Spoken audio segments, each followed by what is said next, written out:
दोस्तों एक बार फिर से आप सभी का आपके अपने YouTube channel English with Dilip sir में स्वागत है। दोस्तों आज का सेशन है आपके लिए बहुत ही इम्पोर्टेंट है।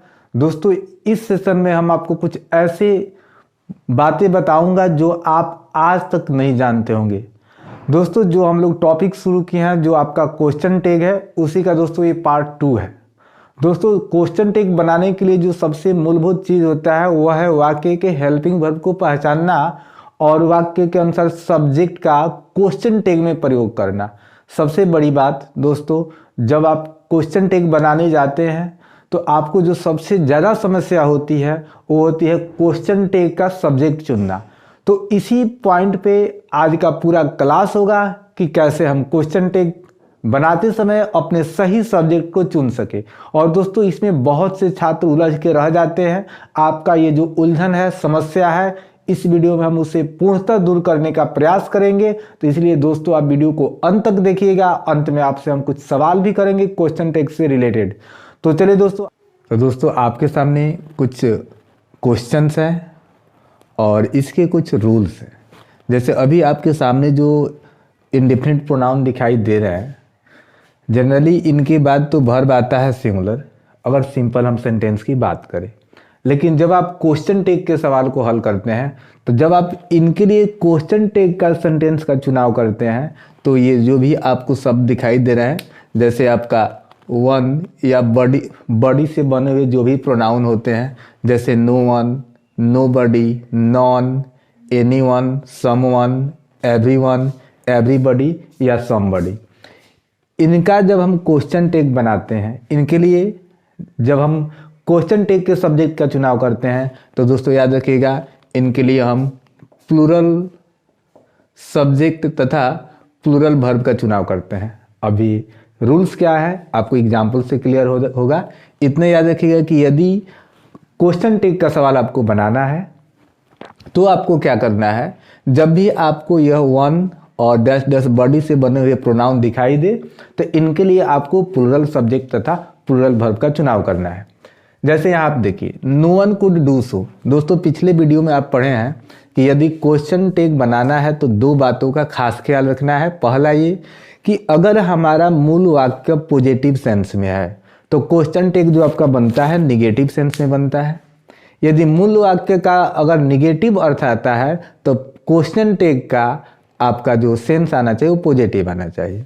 तो क्वेश्चन टैग बनाने के लिए आपके मूल वाक्य के हेल्पिंग वर्ब को, जैसे यहाँ पे वर्ब वन है, इसी वाक्य के हेल्पिंग वर्ब को आपको लिखना होता है। इस वाक्य में भी कुड लिख दिए। अब ये नो वन मिस होता है, कोई नहीं, निगेटिव सेंस है। जैसे अगर आपके मूल वाक्य में कोई ऐसा वर्ड आ जाए जो निगेटिव अर्थ प्रदान करता है तो क्वेश्चन टैग पॉजिटिव बनेगा। तो कुड, अब दोस्तों वन से बना कोई भी प्रोनाउन हो तो उसके लिए प्लूरल वर्ब आता है। तो यहाँ पर हम लिखेंगे दे और क्वेश्चन मार्क। अब देखिए नोबडी, कोई नहीं, तो यहाँ पे मूल वाक्य में आपका वर्ब सिंगुलर आएगा। नोबडी हैज सीन गॉड, किसी ने भी ईश्वर को नहीं देखा है। क्वेश्चन टैग बनाएंगे तो किसी ने भी ईश्वर को नहीं देखा है ना। तो अब हेल्पिंग वर्ब जब बाहर जाएगा तो बॉडी से बना प्रोनाउन है, तो इसके लिए प्लूरल सब्जेक्ट चाहिए क्वेश्चन टैग का, तो इसीलिए प्लूरल वर्ब भी हमको लिखना होगा। और यहाँ पे हम लिखेंगे दोस्तों हैव दे। तो उम्मीद है कि आपको एक कंसेप्ट समझ में आ रहा होगा। दोस्तों none of them is coming today, कोई भी आज नहीं आ रहा है ना।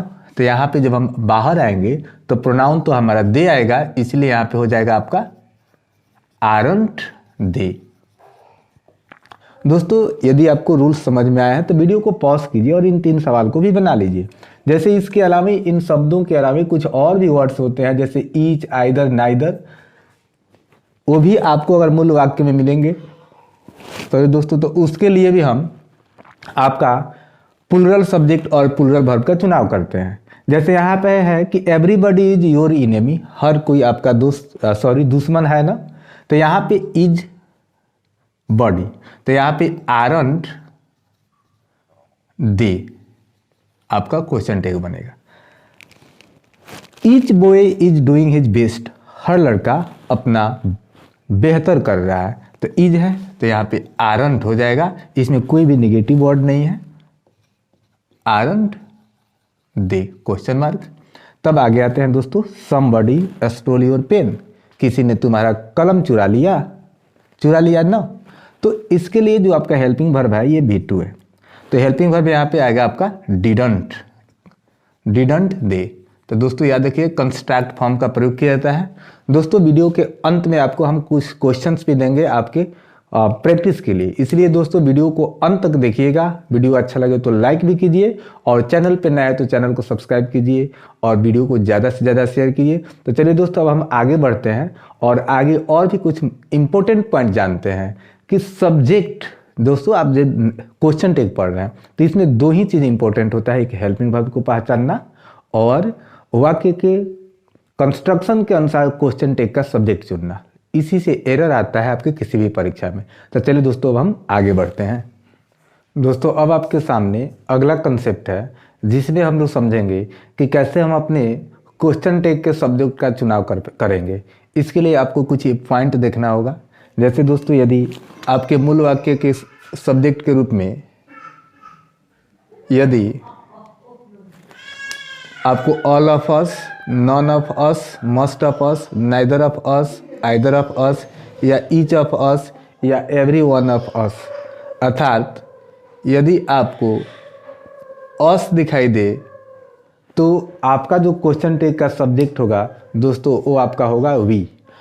ठीक है, इतना समझते हैं। इसके बाद एक और पॉइंट है इसी से संबंधित जो आपको अंत में बताएंगे। तो चलिए इसको क्वेश्चन को सॉल्व करते हैं। इस पर आधारित कुछ क्वेश्चन है आपके सामने। जैसे ऑल ऑफ अस है कैन डू दिस, तो यहाँ पे होगा तो ऑल ऑफ अस, तो यहाँ पे कैन तो दोस्तों मोडाल्स है, इसमें कोई दिक्कत नहीं है, लेकिन ये जो है आपका पॉजिटिव है तो हम लोग में से हर कोई इसे कर सकता है, तो कान टू बी कर सकता है ना। अगला सवाल है कि none of us have seen the Taj Mahal, हम लोगों से किसी ने भी ताजमहल को नहीं देखा है ना। तो यहाँ पे सेंटेंस जो है आपका नेगेटिव अर्थ दे रहा है, तो यहाँ पे आपका बनेगा हैव वी, क्वेश्चन मार्क रहेगा दोस्तों। आगे है कि मोस्ट ऑफ अस, हम लोगों में से अधिकांश ने इस चैप्टर को पढ़ा है ना, क्वेश्चन टेक बनेगा तो यहाँ पे हैवंट आपका हो जाएगा हैवंट वी। चलिए दोस्तों उम्मीद है कि यहाँ तक आपको समझ में आया है। अगर आपको समझ में आया तो दोस्तों वीडियो को पॉज कीजिए और नीचे के जो भी सेंटेंस दिए गए हैं इनको बनाइए, ताकि आप साथ ही साथ आपका प्रैक्टिस भी हो सके और आप ज़्यादा से ज़्यादा सीख सके।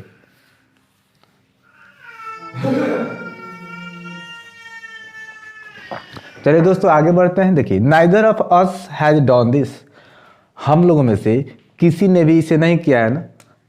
तो यहाँ पे नाइदर निगेटिव अर्थ देगा, तो यहाँ पे आपका हैव वी हो जाएगा। दोस्तों आगे क्या है, अगर उदाहरण के तौर पे यदि इन सब शब्दों के बाद अस नहीं बल्कि यू या दे आए, यू या देम, तो क्वेश्चन टेक का सब्जेक्ट यू होगा। देम है तो क्वेश्चन टेक का सब्जेक्ट दे होगा। ठीक है, अगर अस के बदले यू आ जाए तो क्वेश्चन टेक का सब्जेक्ट क्या होगा, यू। अगर देम आ जाए तो क्वेश्चन टेक का सब्जेक्ट दोस्तों होगा आपका दे। जैसे आगे के दो सेंटेंस है आपके, either of you is guilty, दोनों आदमी में से कोई एक दोषी है ना। तो यहाँ पे यू दिया है तो हो जाएगा आपका आरंट यू, तो यू भी प्लूरल होता है दोस्तों। ठीक है, ईच ऑफ अस, तो अस है तो वी आएगा। इज सर्विंग आवर कंट्री, हम लोगों में से हर कोई देश की सेवा कर रहा है ना, तो यहाँ पे हो जाएगा आरंट वी। अगला सवाल है मस्ट ऑफ देम, तो देम है दोस्तों तो दे आएगा। डोंट नो दिस, हम लोगों में से अधिकांश लोग इसे नहीं जानता है ना, तो यहाँ पे हो जाएगा आपका डू दे। डोंट है तो क्वेश्चन टेक का जो फॉर्मेशन होगा दोस्तों वो आपका होगा पॉजिटिव। तो चलिए दोस्तों उम्मीद है कि आपको इतना समझ में आया होगा। आगे बढ़ते हैं और भी कुछ इंपॉर्टेंट कंसेप्ट लेते हैं। दोस्तों अब आपके सामने जो रूल्स है ये बेहद ही इंपॉर्टेंट है, इसको समझिएगा और बिल्कुल ही आसान है। थोड़ा सा ध्यान दीजिएगा तो आपको कोई भी कंफ्यूजन नहीं होगा। दोस्तों अभी हम लोग पढ़े वन और बॉडी से बने प्रोनाउन के बारे में पढ़े। उसके बाद वन ऑफ, ईच ऑफ के बाद जो आपका अस आ रहा था, जैसे neither of us, all of us, must of us, दो चीज़ को देखे। अब जो आपका रूल्स था कि जो डैश डैश बॉडी से जो प्रोनाउन बनते थे या डैश डैश वन से जो प्रोनाउन बनते थे, तो उनके साथ हम प्लूरल वर्ब और प्लूरल सब्जेक्ट का प्रयोग करते थे क्वेश्चन टैग बनाने के लिए। लेकिन यहाँ पे आपको ध्यान रखना है कि जैसे आपका कोई भी प्रोनाउन जो थिंग से बना है, कोई भी प्रोनाउन जो थिंग से बना है, जनरली जो थिंग से प्रोनाउन बनते हैं वो आपका नो, एनी या एवरी या सम से बनता है, जैसे समथिंग, एवरीथिंग, एनीथिंग, नथिंग। ठीक है, तो दोस्तों इसको आप देखिएगा, बहुत ही इंपॉर्टेंट है। तो इसमें आपको करना क्या है, इसके लिए आपको जो प्रोनाउन आएगा वो ईट आएगा, सिंगुलर प्रोनाउन। आप जानते हैं कि क्वेश्चन टैग में सिर्फ प्रोनाउन का ही प्रयोग किया जाता है। जब ईट आएगा तो इसका वर्ब भी जो होगा वो आपका सिंगुलर वर्ब होगा। आइए क्वेश्चन के माध्यम से समझते हैं। ठीक है, यहाँ पे लिखा है कि एवरीथिंग इज फाइन देयर, हर कुछ या सब कुछ वहाँ सही है ना।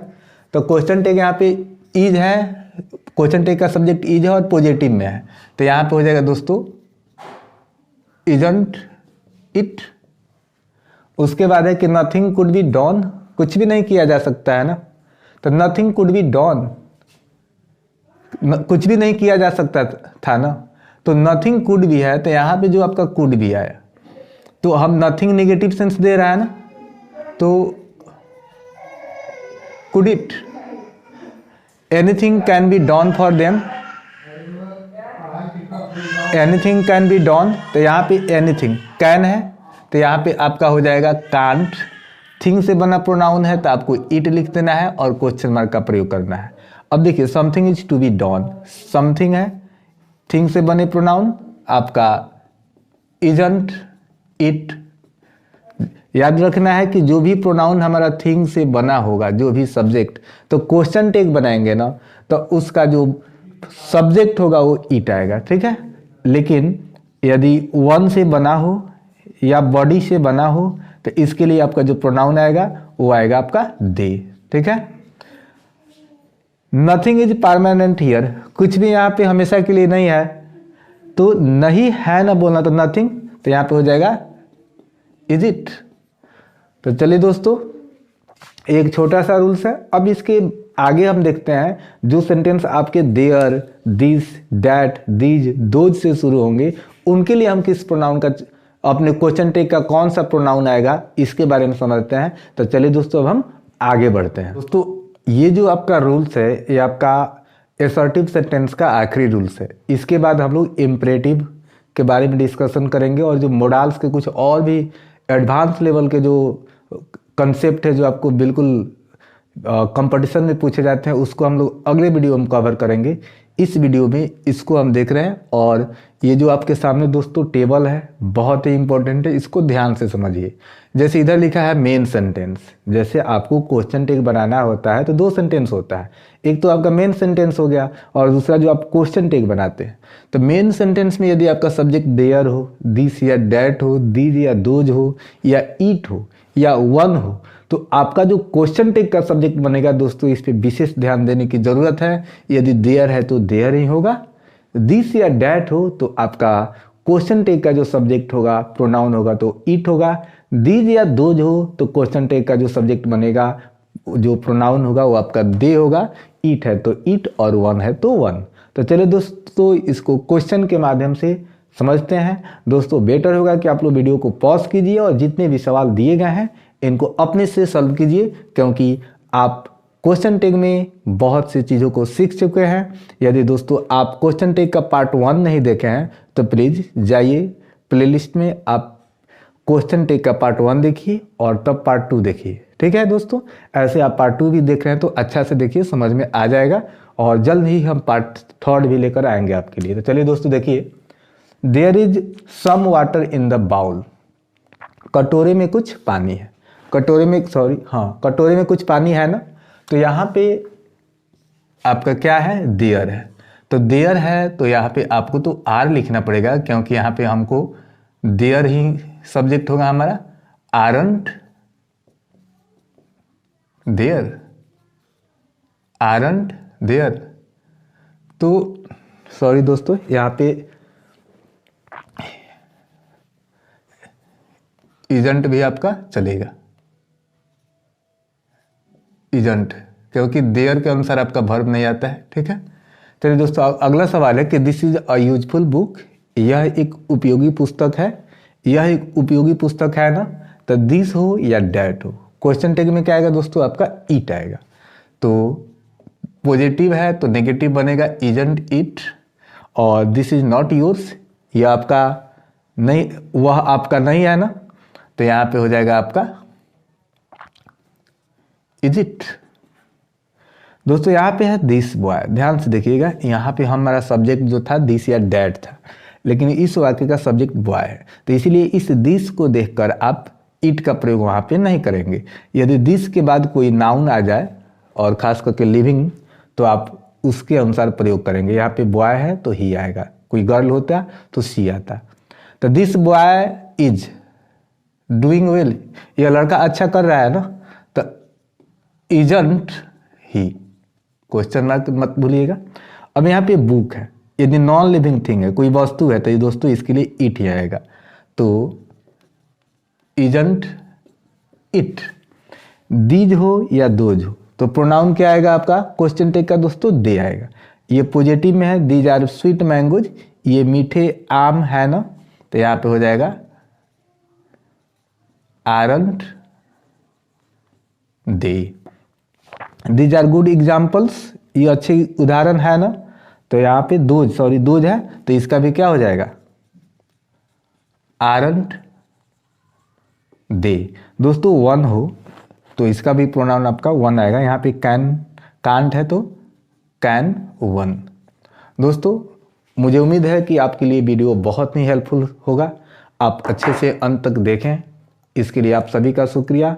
दोस्तों वीडियो को लाइक भी कीजिए और चैनल पर नए हैं तो सब्सक्राइब कीजिए और ज़्यादा से ज़्यादा शेयर कीजिए। दोस्तों इसका पार्ट 3 हम आपके लिए जल्द ही लेकर आए हैं। दोस्तों जो है बिल्कुल कॉम्पिटिटिव है, उसमें अक्सर जो कंसेप्ट आपको हम बताएंगे वो बहुत से लोग नहीं जानते हैं और अक्सर उस कंसेप्ट पे परीक्षा में सवाल आता है। तो दोस्तों इस वीडियो में इतना ही, थैंक यू।